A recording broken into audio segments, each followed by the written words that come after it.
मेरे प्यारे बच्चों, अब हम हिंदी व्याकरण के अंतर्गत आपको जितने भी आपको हिंदी के व्याकरण के अंतर्गत जो महत्वपूर्ण चीजें हैं उनकी वीडियो बनाना हम प्रारंभ कर रहे हैं। और इन हिंदी व्याकरण के अंतर्गत जो इतना भी हम आपको वीडियो के माध्यम से पढ़ाएंगे, आप उनको अपनी कॉपी में नोट कर लेना और उनका बार बार अभ्यास करना, जिससे आप हिंदी के व्याकरण में आप बिल्कुल निपुण हो जाएंगे। और हिंदी व्याकरण जानने के बाद आप हिंदी भाषा में अच्छी तरह वार्तालाप कर सकेंगे, अच्छी तरह लिख सकेंगे और अपने ज्ञान में वृद्धि कर सकेंगे। तो आज हम हिंदी व्याकरण के अंतर्गत सबसे पहला जो हमारा विषय वस्तु है भाषा, भाषा को जानेंगे और भाषा के रूप जानेंगे।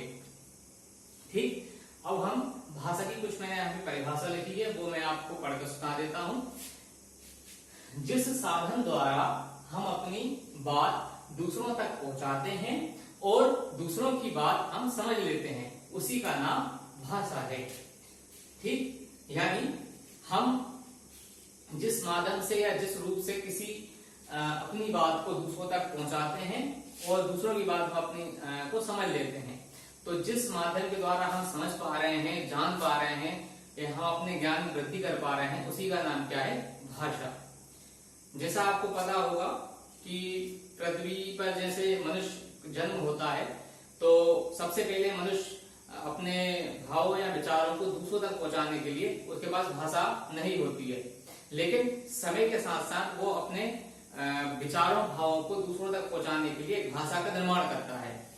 और भाषा का निर्माण करने के बाद वो अपनी बात को मौखिक रूप से या लिखित रूप से दूसरे वाले व्यक्ति तक पहुंचाता था, जिससे के कारण आज हमारे वर्तमान में पूरी दुनिया में बहुत तरह की भाषाएं हैं, बहुत तरह की लिपियां हो गई हैं, बहुत तरह के चीजें बनती जा रही हैं, जिससे वो अपनी बात को दूसरे तक पहुंचाते हैं। तो भाषा जो है हम किसी भी माध्यम हो सकता है, बस हम अपनी बात दूसरे तक पहुंचा सकते हैं, चाहे वो लिखित रूप हो या मौखिक रूप हो, उसी का नाम हम भाषा कहते हैं।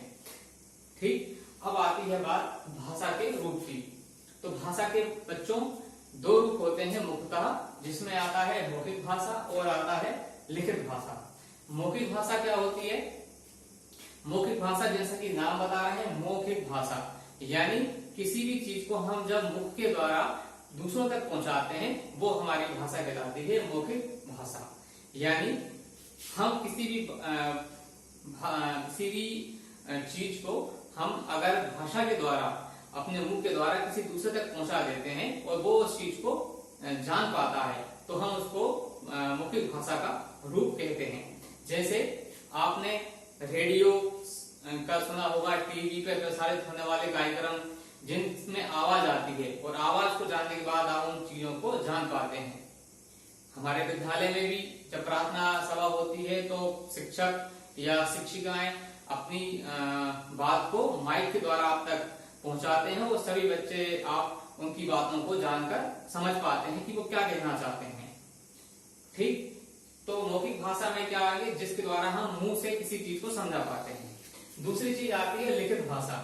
लिखित भाषा क्या होती है? लिखित भाषा जैसा आप समझ पा रहे हैं कि लिखकर किसी चीज को समझा पाना दूसरे व्यक्ति को, यानी हम किसी भी माध्यम के द्वारा अपनी बात को लिखकर दूसरे तक समझा पाते हैं, तो वो हमारी लिखित भाषा के अंतर्गत आता है।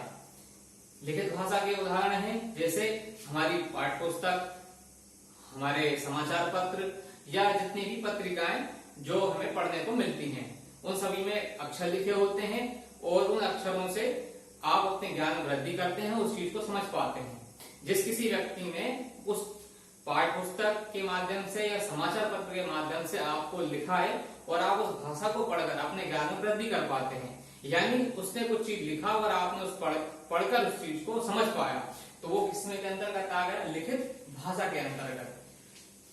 तो मैं समझता हूं कि इसके भाषा के रूप मौखिक और लिखित आपको समझ में आ गए होंगे।